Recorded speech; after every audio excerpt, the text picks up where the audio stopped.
पर news segment में आप सबका एक बार फिर से स्वागत है और आज आपकी मुलाकात करवाने जा रहा हूं मैं फिर से एक नई कंपनी से जिसे वैसे तो नाम से आप जानते पहचानते होंगे। अगर आप आईपीओ इन्वेस्टर हैं तो पक्का आपने नाम सुना होगा, लेकिन ये कंपनी खुद अपना आईपीओ भी लेकर आ रही है। जी हाँ, Dam Capital Advisors company advisory और कैपिटल मार्केट से जुड़े सॉल्यूशंस देने का कारोबार करती है। कंपनी के कस्टमर्स में कॉर्पोरेट्स हैं, फाइनेंशियल स्पॉन्सर्स हैं, इंस्टीट्यूशनल इन्वेस्टर्स हैं और फैमिली ऑफिस हैं जिन्हें सर्विसेज देने का कंपनी कारोबार करती है। और अक्टूबर 2024 तक जो मेरे पास डिटेल्स है उसके मुताबिक 72 से ज़्यादा ईसीएम ट्रांजेक्शन्स पूरा कर चुकी है। कई सारे और कामकाज कंपनी ने किए हैं। Bharat, USA, UK, Europe, Hong Kong जैसे अलग अलग देशों में, अलग अलग ज्योग्राफी में कंपनी के 260-270 से ज़्यादा क्लाइंट्स हैं।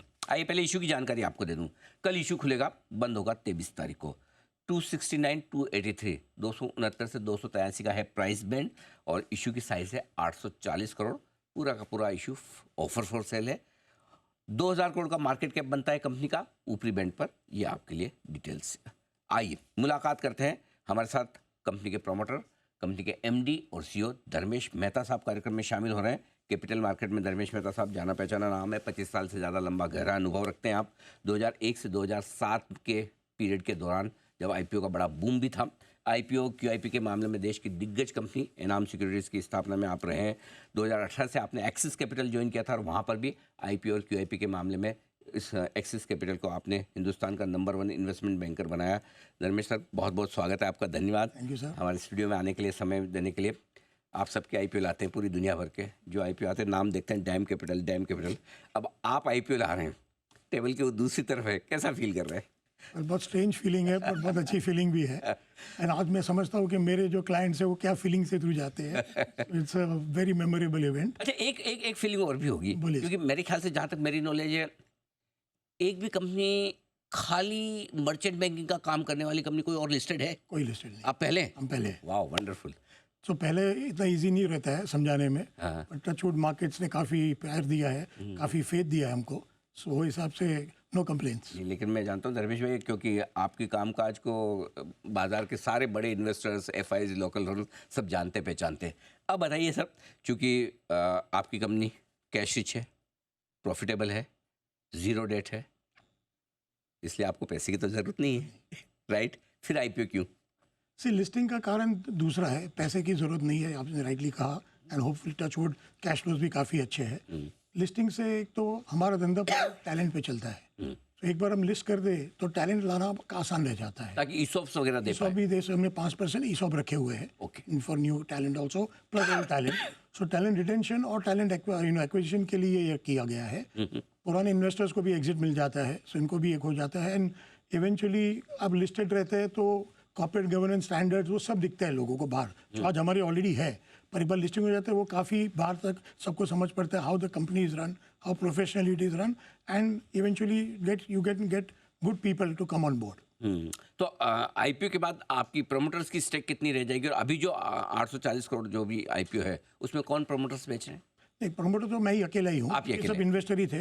आफ्टर आईपीओ करीबन 40% मेरे पास रह जाए। ओके, तो आप ही बेच रहे हैं इस आईपीओ में या दूसरे इन्वेस्टर्स? बाकी सब इन्वेस्टर बेच रहे हैं। मेरा टोटल सेलिंग अराउंड 5.9% जैसा है। बाकी 40% हमारा है। ओके, अब आपका जो मेन बिजनेस है जो हम समझते हैं, एक तो आईपीओ का है, दूसरा क्यूआईपी वगैरह भी आप करते हैं, तो ये जो आपका रेवेन्यू आ रहा है किस तरह से, अलग अलग सेगमेंट्स में किस तरह से, ये जरा समझेंगे। तो अगर आप मार्च के अभी सितंबर के नंबर्स देखेंगे इस बार, तो रफली 54% हमारा आईबी से आ रहा है। आईबी में आईपीओ, क्यूआईपी, राइट्स, बायबैक सब प्रोडक्ट्स है। ऐसे नहीं कि खाली आईपीओ और क्यूआईपी है, और एमएनए भी है। So that's a large piece eventually. आज नहीं है पर हो जाएगा। और बाकी अराउंड 44% इंस्टीट्यूशनल ब्रोकिंग से आता है। अच्छा, दोनों है? हाँ, दोनों है। ओके, आज हम रिटेल ब्रोकिंग में नहीं है, हम इंस्टीट्यूशनल ब्रोकिंग में है, जो मैं 25 साल से कर रहा हूँ। वो हिसाब से सो इंस्टीट्यूशनल ब्रोकिंग और आईबी, ये दो अभी आज की प्रैक्टिस है। अच्छा, तो दोनों का कॉम्बिनेशन। तो कुछ इस आईपीओ के बाद बिजनेस मॉडल में कोई परिवर्तन का इरादा है कि यही दोनों काम आईबी और इंस्टीट्यूशनल ब्रोकिंग ही करने, या रिटेल का भी इरादा है? नहीं, सो हमने प्रोस्पेक्टस में मेंशन किया है, रिटेल ब्रोकिंग हम देखेंगे, traditional retail broking, not discount broking. हम कोई भी धंधा कैश लॉस वाला धंधा नहीं करेंगे। अच्छा। ट्राई टू अवॉइड, कोई कैश बर्न का हमको धंधा नहीं करना है।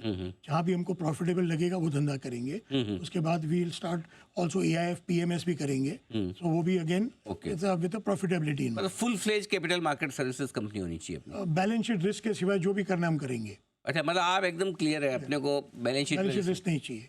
सो लेंडिंग वगैरह वो सब हम नहीं करेंगे, प्रॉप ट्रेडिंग नहीं करेंगे, कंप्लीटली रिस्क फ्री, और I will not say risk free, but कोई भी रिस्क वाला धंधा हम नहीं करेंगे ज़्यादा। Only incoming, no outgoing. बहुत बढ़िया आइडिया। अच्छा, नहीं वो थॉट्स की क्लैरिटी होना जरूरी कि भाई जहाँ जैसे ब्रोकिंग में भी कोई मार्जिन फंडिंग लगा के कर रहा है या फाइनेंसिंग, वो काम नहीं करना, हम नहीं करेंगे। फंड बेस्ड एक्टिविटी नहीं करनी है, फीस बेस्ड एक्टिविटी। Absolutely. बिल्कुल परफेक्ट है। अच्छा, अब आजकल जैसे मर्चेंट बैंकिंग हुआ, ब्रोकिंग हुआ, वेल्थ मैनेजमेंट हुआ, इनमें आर्टिफिशियल इंटेलिजेंस का बड़ा यूज़ हो रहा है ना? सो क्या आपको लगता है कि वहाँ मौके हैं या रिस्क है? नहीं, दोनों है, मौका भी है और रिस्क भी है, बट ऐसे जैसे मैंने बोला कि हम कैश बर्न वाला धंधा नहीं करने वाले, तो वो हिसाब से हमको ज़्यादा रिस्क लेंगे नहीं, और लगेगा रिस्क तो हम करेंगे भी नहीं, क्योंकि हमारे करंट धंधे में काफ़ी ग्रोथ है। वो itself can grow multiple times. I don't have to unnecessarily go and do something else just for the sake of it. Absolutely. जिस दिन लगेगा कि बहुत ज़्यादा रिस्क है और technology is going to be the biggest competitor, हम नहीं करेंगे उधर। बिल्कुल।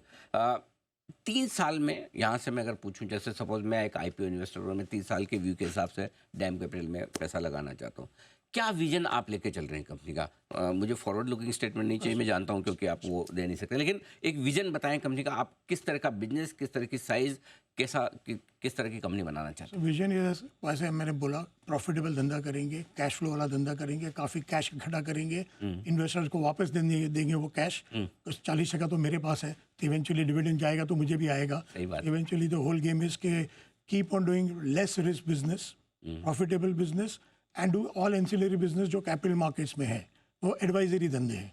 कल उठ के बहुत सारे और भी बिजनेसेस आएंगे जहाँ पे रिस्क, बैलेंस शीट रिस्क नहीं होता है, वही हम काम करेंगे। और जो इंडिया का स्टोरी है नेक्स्ट 5-10 साल के लिए, जो थोड़े क्वार्टर्स खराब जाएंगे, मार्केट थोड़ा करेक्ट होगा, वो होने वाला है, पर लॉन्ग टर्म स्टोरी इंटैक्ट है। इंडिया ग्रोथ स्टोरी के लिए केपेक्स चाहिएगा, फंडिंग चाहिएगा, और फंडिंग इक्विटी मार्केट से मिलेगा। करेक्ट। जो हिसाब से हमारे सेविंग्स से अभी इक्विटी में पैसा आया है, वो लॉन्ग टर्म रहने वाला है, ऐसा नहीं कि वापस चला जाएगा। तो that is the bet. So if you are bullish on India, you are be bullish on Dam Capital. Absolutely. अच्छा, एक चीज़ और, अब तक पिछले 3-4 साल का जो ट्रैक रिकॉर्ड है बहुत ही अमेजिंग है। मैं तो इस क्वार्टर का नंबर देख रहा, तो गजब नंबर आ रहा है, मतलब साल भर के नंबर आप 6 महीने में, क्वार्टर में ही निकाल रहे हैं। लेकिन अभी तक God is in kind, market भी बहुत अच्छे रहे, एक्टिविटी भी पूरी है, थोड़ा सिक्लिकल बिजनेस हो सकता है बाजार की एक्टिविटी के साथ, तो इसको क्या कहना चाहिए, कम रिस्की करने के लिए क्या प्लान है? दूसरे एंसिलरी बिजनेस करेंगे जो से आपसे ये कम रिस्क होए। दूसरा, IB बिजनेस में भी सिक्लिकलिटी है, पर क्या होता है जब बाजार खराब होता है तो हमारा मर्जर एक्विजिशन धंधा अच्छा हो जाता है, प्राइवेट इक्विटी धंधा अच्छा हो जाता है। आज PE लोगों ने एग्जिट किया इंडिया से, किसी ने इन्वेस्ट करने की आज वैल्यूएशन ठीक ठाक ज़्यादा है तो उस हिसाब से कर नहीं रहे। जिस दिन मार्केट करेक्ट होगी वो सब पैसा वापस आने वाला है, M&A ज़्यादा होंगे। पहले अनिल जी ज़माने में क्या था कि आपके पास 4 या 5 ही कॉर्पोरेट थे M&A करने के लिए, आज 20 बायआउट फंड्स हैं जिनकी साइज आज कोई भी आज $1 बिलियन के चेक काट सकता है। राइट। आई थिंक जो लोग नहीं सब, जो नया चीज़ हुआ है इंडिया में, वो साइज और स्केल कम्प्लीटली चेंज हो गया है। आज हमने 27,000 करोड़ का IPO देखा था, वो कभी सुना भी नहीं होगा हमने पहले कि 27,000 करोड़ का IPO हो जाएगा, सोच ही नहीं सकते। और ये महीने में 20,000 करोड़ के IPO हो रहे हैं दिसंबर महीने में। So I think so the transformation is on the scale of India now, and we are betting on that transformation. Absolutely. There will be correction, there will be some bad quarters और bad year also, you never know, पर long term में तो मुझे नहीं लगता है कि वो इशू आने वाला है। आप बड़े से बड़े दिग्गज IPOs में, QIPs में आप खुद लीड मैनेजर रहते हैं, उनको मैनेज करते हैं। आज आपका एंकर बुक खुल रहा है, तो आज आप टेबल की दूसरी तरफ हैं, एंकर बुक को रेस्पॉन्स तो बहुत जोरदार मिल रहा होगा। अब आपके सामने सब कहेंगे धर्मेश भाई हमें दीजिए, हमें दीजिए, हमें दीजिए, अब आप क्या करेंगे? हम हमारे बैंकर को ब्लेम कर देंगे।